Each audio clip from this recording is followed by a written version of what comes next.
23 April 2026 جب رابطہ منقطع ہو گیا تھا اور پھر وائس نوٹ آتا ہے کہ شاید اب میں لوٹ کر واپس نہ آ سکوں. ہیلو السلام علیکم ابو، کیسے ہیں آپ؟ ابو ہم لوگ جو ہے نا اپنا یہ پارلیس لٹیرے جو ہوتے ہیں نا انہوں نے پکڑ لیا ہے اور یہ میری آخری وائس ہے. اب کیا پتہ اب میں آپ سے بات نہ کر پاؤں کیونکہ یہ مارنے کے لیے لے کے جا رہے ہیں. مجھ سے جو بھی غلطی ہوئی مجھے معاف کر دیے گا اور میرے لیے دعا کریے گا. صحیح ہے، خدا حافظ. یہ وہ لمحہ تھا جب MT آنر 25 کا 18 رکنی عملہ صومالی قزاقوں کی قید میں تھا اور گھر والوں کو جب پتہ چلا تو ان پر کوہرام ٹوٹ گیا. یہ وہ عملہ تھا جو MT آنر 25 پر کام کرنے کی غرض سے دنیا کے مختلف خطوں سے گیا تھا، جن میں سے 10 کا تعلق پاکستان سے اور باقیوں کا تعلق انڈونیشیا اور دوسرے ممالک سے بتایا جا رہا ہے. ان 10 پاکستانیوں میں سے 7 کا تعلق کراچی سے ہے. کراچی میں مقیم یہ جو فیملیز ہیں اس وقت شدید کرب کا شکار ہے کیونکہ 80 دن گزر چکے ہیں اور اب تک یہ عملہ صومالی قزاقوں کی قید میں ہے. جہاز پر نہ پانی ہے، نہ خوراک ہے اور نہ ہی ادویات.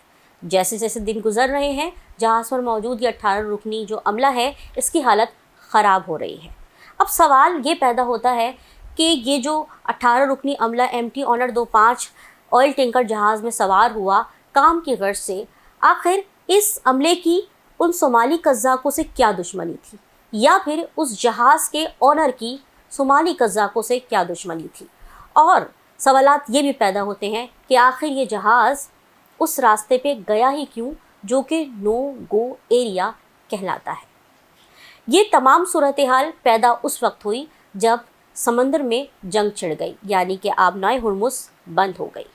ان تمام سوالات کا جواب کے لیے ہم بحری تجارت شپنگ روٹس کے ماہر فیصل علی شاہ سے بات کریں گے اور ان سے یہ جاننے کی کوشش کریں گے کہ آخر یہ جہاز اس روٹ پہ گیا ہے کیوں جو کہ نو گو ایریا تھا. جی MT آنر 2 اپریل کو UAE جا رہا تھا اور یہ اسٹریٹ آف ہرمز کے باہر خلیج عمان میں تھا.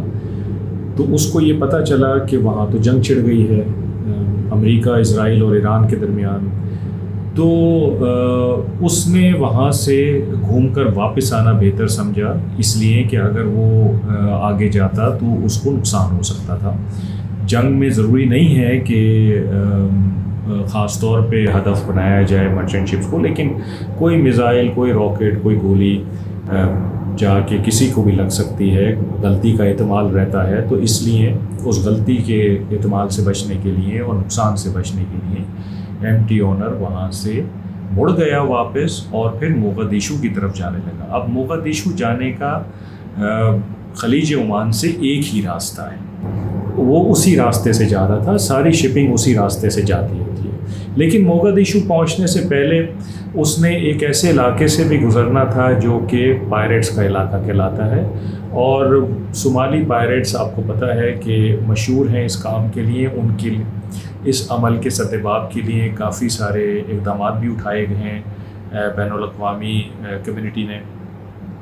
لیکن اس کے باوجود پچھلے کچھ سالوں سے یہ دوبارہ ابھر کے سامنے آ رہے ہیں اور یہ ایک بڑا کنسرن ہے تمام انٹرنیشنل کمیونٹی کے لیے اور ان لوگوں کے لیے جو کہ جن کی تجارت یہاں سے ہوتی ہے. تو جب وہ گزر رہا تھا صومالیہ کے ایک پنٹ لینڈ ریجن ہے جو کہ سیمی آٹونومس ریجن کہتے ہیں اس کو، اس ریجن کے پاس سے گزر رہا تھا تو اس کو پائریٹس نے اس پہ قبضہ کر لیا. پہلے 5 بندے آئے ہتھیار لے کے اور پھر اس کے بعد مزید 25 بندے اور آئے. جب یہ جہاز صومالی قزاقوں کے خطرے والے یعنی کہ نو گو ایریا سے گزر رہا تھا اور صومالی قزاق اس پہ قبضہ کر رہے تھے، تو آخر اس وقت جو وہ جہاز ہے اس نے کوئی سیکیورٹی اقدامات کیوں نہیں اٹھائے؟ اچھا، اب یہ جو مرچنٹ شپ ہوتا ہے نا، اس میں ایک چیز یہ آپ کو یاد رکھنی ہے کہ اس کے اوپر اپنے دفاع کے لیے کوئی چیز نہیں ہوتی، کیونکہ یہ تو ایک مرچنٹ شپ ہے، کمرشل لائنر ہے. اسی طرح جیسے کہ ایک ہوائی جہاز ہوتا ہے کسی بھی ایئر لائن کا، اس کے اندر بھی کوئی ایسا نظام نہیں ہوتا کہ وہ اپنا دفاع کر سکے. تو اس میں بھی کوئی ایسا نظام نہیں ہوتا اور کرو کو کوئی ہتھیار رکھنے کی بھی اجازت نہیں ہوتی ہے. تو یہ بالکل رحم و کرم پہ ہوتے ہیں دوسروں کے، اور اسی چیز کا فائدہ اٹھا کے یہ صومالی پائریٹس نے اس کو اپنے قبضے میں لے لیا۔ اس وقت MT آنر 25 آئل ٹینکر جہاز کس مقام پر ہے؟ اب جو لیٹسٹ اطلاعات ہیں ان کے مطابق یہ پتہ لگایا جا چکا ہے کہ ایگزیکٹلی یہ کہاں پر ہے جہاز۔ تو یہ جو پنٹ لینڈ کا جو کہ صومالیہ کے مشرقی ساحل پہ ہے، وہاں اس کے اینکریج میں یہ اینکر ہوا ہے، اور ظاہری بات ہے کہ کافی دن ہو گئے ہیں، تو وہاں پہ تکلیف لوگوں کی بڑھ گئی ہے، اور اس کے لیے ظاہری بات ہے کہ کوششیں بھی جاری ہیں، لیکن یہ ایک مشکل عمل ہوتا ہے۔ آخر بین الاقوامی افواج جو کہ سمندروں کے ان تمام حالات کو دیکھتی ہیں، وہ اس پر کوئی کارروائی کیوں نہیں کر رہے؟